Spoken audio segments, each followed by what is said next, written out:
What is Republic Act 9003, or also known as Ecological Solid Waste Management Act of 2000?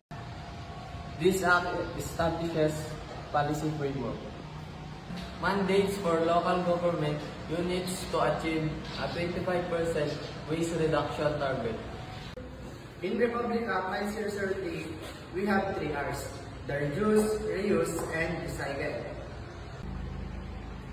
As an individual, there are specific scenarios in life that we can apply. In this environmental law, first we are using recycling papers, cans and bottles, glass and other materials.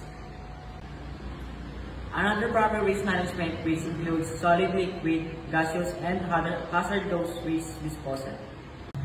How can you help in protecting Mother Earth? By doing this,